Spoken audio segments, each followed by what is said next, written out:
माननीय विजय चौधरी जी यहाँ बैठे हुए हैं। आप सब लोगों को पता है कि हमारी सरकार जब 7 में थे, इससे पहली वाली सरकार 17 महीने, तो हम लोगों ने जातीय आधारित गणना कराई थी।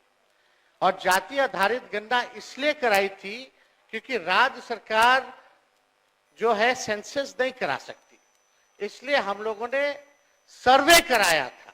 और उस सर्वे के आधार पर हम लोगों ने आरक्षण की सीमा महोदय 65% करने का काम किया था, जिसमें कि पिछड़े, अति पिछड़े, दलित, आदिवासी समाजों का आरक्षण हम लोगों ने बढ़ाया और EWS 10% एज इट इज रखा। आज संविधान दिवस है महोदय, और संविधान दिवस के दिन पर कम से कम ये चर्चा, कम से कम सरकार से अपेक्षा ये की जाएगी कि इसका कम से कम जवाब देने का काम करे और इस दिशा में आरक्षण जो हमारी सरकार जो महागठबंधन की थी पूर्व में, जो 65% हम लोगों ने बढ़ाया था, इसके लिए क्या कदम उठा रही है फिर से लाने के लिए।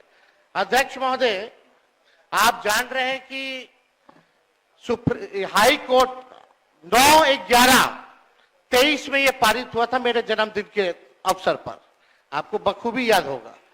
और ये 20/6/24 को जो है मना कर दिया गया हाईकोर्ट द्वारा, और ये दिया गया कि इसका जो है प्रॉपर स्टडी जो है नहीं हो पाया है, इसको देखते हुए इसको निरस्त कर दिया गया। हमारा ये सवाल है महोदय कि जो संदेह नीतीश जी को था, माननीय मुख्यमंत्री जी को था, आपको था, हमको था कि भाजपा के लोग जो है किसी ना किसी प्रकार से कोर्ट जाकर के इसको निरस्त कराएंगे, इसलिए माननीय मुख्यमंत्री जी ने एक मेरी बात तो सुन लो। माननीय मुख्यमंत्री जी जब हम लोगों ने पारित किया 9/11/2023 में, तो एक तय हुआ हमारे मंत्रिमंडल द्वारा कैबिनेट में माननीय मुख्यमंत्री जी के आदेश पे कि डर है कि कहीं ये कानून जो हम लोगों ने आरक्षण का लाया है खत्म ना हो जाए, इसके लिए आप सब लोग मिलकर के प्रेस कॉन्फ्रेंस कर लीजिए। और सम्राट चौधरी जी जो आप बोले थोड़ा प्रेस कॉन्फ्रेंस का वीडियो हम आपको भेज देंगे आप दोनों को। उसमें माननीय चौधरी जी ने क्या कहा था, अशोक चौधरी जी ने क्या कहा था, हमने क्या कहा था, आपको प्रमाण मिल जाएगा। चलिए, दूसरी बात मेरा यह है कि अब तो स्टडी अब तो सुप्रीम कोर्ट में चल रहा है, अब हम लोग भी सुप्रीम कोर्ट में आरजेडी भी पार्टी बनी हुई है उसको लेकर के। अब मेरा सवाल ये है कि जो बहालियां हो रही है, जो आरक्षित वर्ग है, उसको नुकसान हो रहा है कि नहीं हो रहा? 16% हो रहा है ना। यह गंभीर मसला है महोदय। पिछड़ों का, अति पिछड़ों का, दलितों का, आदिवासियों का, जो भी आरक्षित वर्ग है, उनका भारी नुकसान हो रहा है। मेरा यही कहना है, अगर सरकार, और देश में ये पहली ऐसी सरकार थी 17 महीनों की जहां जाति आधारित गणना भी हुई और 65% आरक्षण की भी सीमा तय की।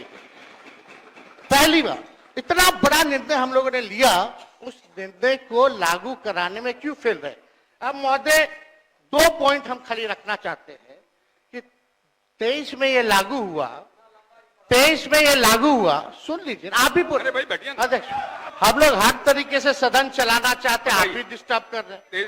2 पॉइंट कि ये 11/23 में, चौधरी जी 11/23 में 9/11/23 को ये लागू हुआ, निरस्त जो है हाईकोर्ट से 20/6/24 में हुआ। हम लोगों की मांग थी कि इसको शेड्यूल 9 में डाल दिया जाए। अगर आप लोग आरक्षण के पक्ष में थे केंद्र सरकार, तो इसको शेड्यूल 9 में क्यों नहीं डाला गया? पहला प्रश्न। दूसरा महोदय कि अभी भी हम लोग इंतजार कर रहे हैं, अभी भी माननीय मुख्यमंत्री जी को मेरे तरफ से रिक्वेस्ट कर दीजिएगा चौधरी जी, और दोनों चौधरी जी कर दे तो ज्यादा भार पड़ जाएगा, तो अगर कर देंगे तो कम से कम ये कह दीजिए अभी स्टडी नहीं हुआ है, यही ना कोर्ट कहा, तो स्टडी तो EWS का भी नहीं हुआ था जो 10% मिला, उसका कौन सा आधार था? ये तो हम लोगों ने कास्ट बेस्ड सर्वे करा के आरक्षण दिया। तो अभी हम लोगों की यही मांग है कि सरकार अगर इच्छुक है, आप दोनों बलवान लोग बैठे हैं, दोनों दो डिप्टी CM हैं, पहले हम अकेले थे तब हुआ था, अब तो दो है।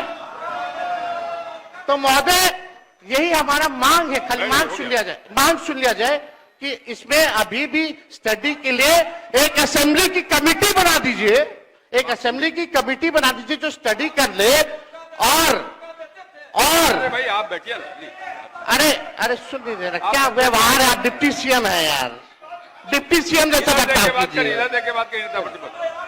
मांग ही नहीं अरे रखने दे। संवैधानिक पद का अपमान हमारी ये मांग है, संविधान कि की बात कर स्टडी रहे के लिए हैं, महोदय न्याय की बात कर एक रहे हैं। कमेटी विधानसभा की बना दे सरकार, शर्म आनी और चाहिए उनको। 4 दिन का ये जो 5 दिन का सत्र है इसको 1-2 दिन और बढ़ा दे, और कैबिनेट से जो संशोधन करना है कम से कम 65% नहीं 85% कर दीजिए आप, 10% और बढ़ा करके बिल ले आइए, हम लोग सब लोग मिलकर के पास करने का काम करेंगे, यही मांग है।